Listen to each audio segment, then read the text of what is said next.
Welcome to another session in the Mindfulness Monday series offered by Mun Talks. Today we will explore the relationship between mindfulness and compassion, and why compassion may not simply be a beautiful idea, but actually it is one of the most important capacities for human healing, resilience, and connection. Very often, people think mindfulness means clearing the mind, becoming calm or peaceful, or meditating correctly. However, when most of us actually get quiet and start paying attention, we first actually start to see the countless ways the mind wanders. We often see this as failure, and the inner critic starts its old habit of judgment and negativity. This is not your fault. As we have seen in previous sessions, our neurobiological tendency is towards negativity as a survival instinct.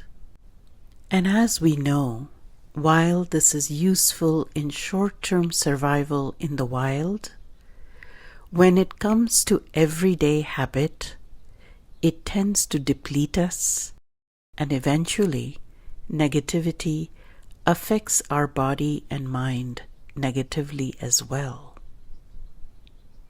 Mindfulness, at its heart, is really about paying attention with understanding instead of judgment.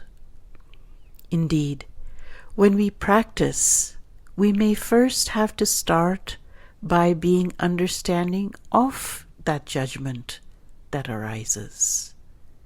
How could it be any other way, given the lifetime of conditioning we have had? So sometimes we may have to begin by just softening to judgment itself and meeting it with kindness and compassion. That is how we begin to start cultivating compassion.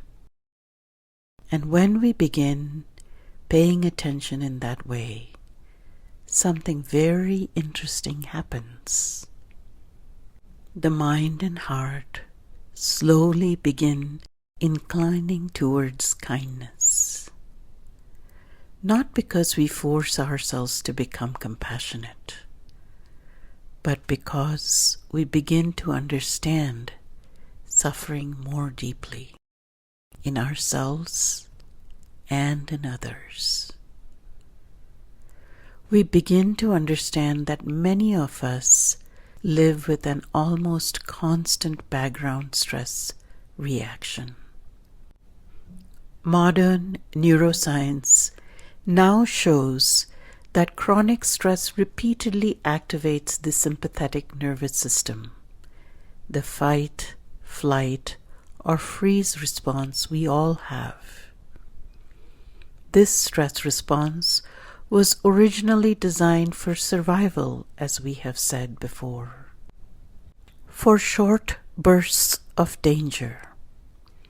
But today, the nervous system often reacts to emails, criticism, traffic, loneliness, uncertainty, financial pressure, social comparison, family conflict, or even our own thoughts, as if they were life-threatening threats. As you already know, over time, this repeated stress activation elevates cortisol and inflammatory responses in the body. Research shows that chronic stress affects sleep, immunity, mood regulation, digestion, cardiovascular health, and emotional resilience. But perhaps even more importantly, stress changes our relationship with ourselves. under stress, the mind becomes narrower. We become more defensive, more reactive, and much more self-critical. We disconnect from others, and eventually, sometimes even from ourselves. This creates cycles of shame, blame, anxiety, anger, perfectionism, low self-worth, and emotional exhaustion. Many people carry an inner voice that is constantly evaluating. I should be doing more. I should be doing it better. I am not enough, not good enough. I am failing, etc. And what mindfulness often reveals first is not peace, but this criticism of how harshly we relate to ourselves. This is where compassion and kindness become essential. Dr. Kristin Neff, one of the pioneers of self-compassion research, defines self-compassion through 3 components: self-kindness instead of self-judgment, common humanity instead of isolation, and mindfulness instead of over-identification with the self. That middle piece, common humanity, is especially important. Compassion reminds us we are not alone in being imperfect. We are not alone in struggling. And difficulty is part of being human. Dr. Chris Germer, who co-developed the Mindful Self-Compassion program with Dr. Kristin Neff, often says, we are all works in progress. And that simple understanding changes everything. Because when we stop seeing suffering as a personal failure, we begin responding to it with wisdom instead of shame. Research over the last 2 decades has shown remarkable effects from compassion training and practices. Studies on mindful self-compassion programs have demonstrated reductions in anxiety, depression, stress, burnout, and shame, along with increases in emotional resilience, life satisfaction, social connection, and psychological well-being. MRI and brain imaging studies also show that compassion practices activate regions of the brain associated with emotional regulation, empathy, caregiving, and affiliation. Compassion practices appear to help regulate the amygdala, which is the brain's alarm system, while strengthening areas associated with emotional balance and perspective. One important insight from neuroscience is this: the brain changes according to repeated experience. Neuroplasticity means that whatever we practice repeatedly becomes stronger. So if we repeatedly practice criticism, fear, resentment, and judgment, those pathways will strengthen. And if we repeatedly practice understanding, kindness, forgiveness, gratitude, and compassion, those pathways will strengthen. So mindfulness is not only about awareness, it is also about what kind of inner environment we are cultivating. Dr. Paul Gilbert, who developed compassion-focused therapy, describes 3 emotional regulation systems in the brain. First is the threat system, which protects us through fear and vigilance. The second is the drive system, which motivates achievement and pursuit. And third is the soothing system, which allows rest, safety, connection, and healing. Many of us in today's world are overdeveloped in the threat and drive systems, but underdeveloped in soothing. Once again, this is not our fault. This is how we were trained when we were younger. But it probably doesn't serve us now in our lives. Compassion practices intentionally strengthen the soothing system, and this is associated with parasympathetic activation, sometimes called the rest and digest or tend and befriend response. This state supports healing, emotional regulation, digestion, connection, and recovery. And most importantly, compassion is not weakness. In fact, compassion often requires far more courage than aggression. It takes courage to stay present with suffering, to listen deeply, to soften instead of harden, to forgive, to feel grief without becoming bitter, and to remain open in a frightened world. There is also an important distinction between empathy and compassion. Empathy means feeling another's pain, but empathy alone can become overwhelming.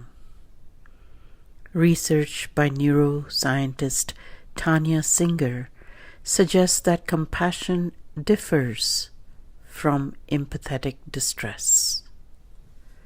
Compassion includes warmth, care, groundedness, and a sincere wish to relieve suffering.